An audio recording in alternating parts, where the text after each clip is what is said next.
बिस्मिल्लाहिर्रहमानिर्रहीम, अस्सलाम वालेकुम। खाना प्लस में खुश आमदीद। आज खाना प्लस में जो रेसिपी बनाई जा रही है वो एक ऐसी रेसिपी है कि वो हर घर का रंडी रोना है। जिस दिन भी वो रेसिपी बनती है तो सब घर वालों के मुंह जो है ना वो विंगे चिब्बे से बन जाते हैं। आलू गोभी का नाम सुनते ही मुंह जो है ना वो गोभी की तरह पहले से ही फूल जाता है। तो जिस तरीके से मैं आपको ये रेसिपी बताऊंगी, अगर आप उस तरीके से इसको एक ही दफ़ा बना लेंगे तो आई होप कि आपके सारे ये जो रंडी रोने ना वो ख़त्म हो जाएंगे। तो खुशी खुशी जो है ना आप सारे घर वाले इसको खा लेंगे।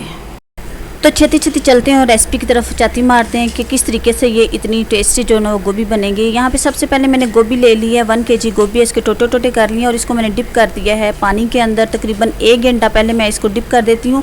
और इसके में जो गोभी के पत्ते हैं जो सॉफ्ट से होते हैं ना वो वाले जो है ना वो इसके अंदर ज़रूर डालने हैं आपने।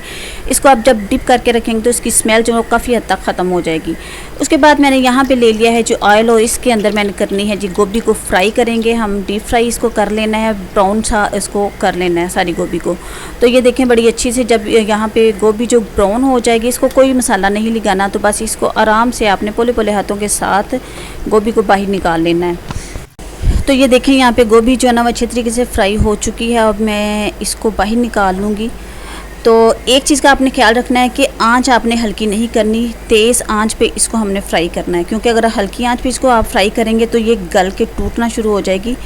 क्योंकि गोभी में काफ़ी ज़्यादा पानी होता है, इसलिए हमने तेज़ आंच के ऊपर इसको फ्राई करना है। और फ्राई करने के बाद यहाँ पे मैंने इसको उतार लिया है। अब चलते हैं हम मसाला बना लेते हैं, सेम उसी प्रोसेस से जिस तरीके से मसाला बनाते हैं, लेकिन इसमें कुछ चीज़ों का हमने ख्याल रखना है।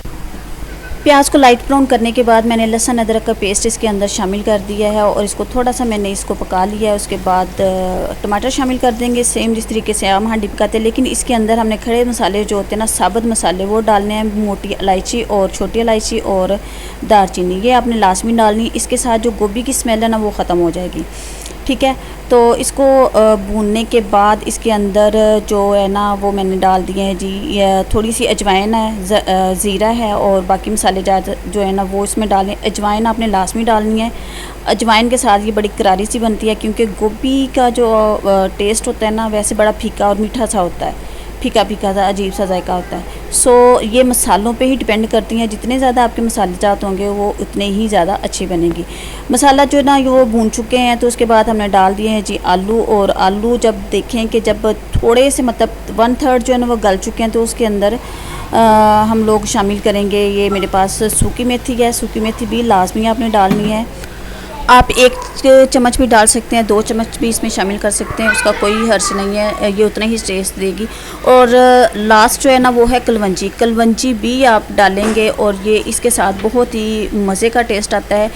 और उसके बाद ये मैंने डाल दिया सूखा धनिया, और ये सारे मसालेजात जो है ना वो इसके अंदर सारे शामिल हो चुके हैं। और काली मिर्च जो कुछ भी आपने डालना वो उसमें शामिल कर दें।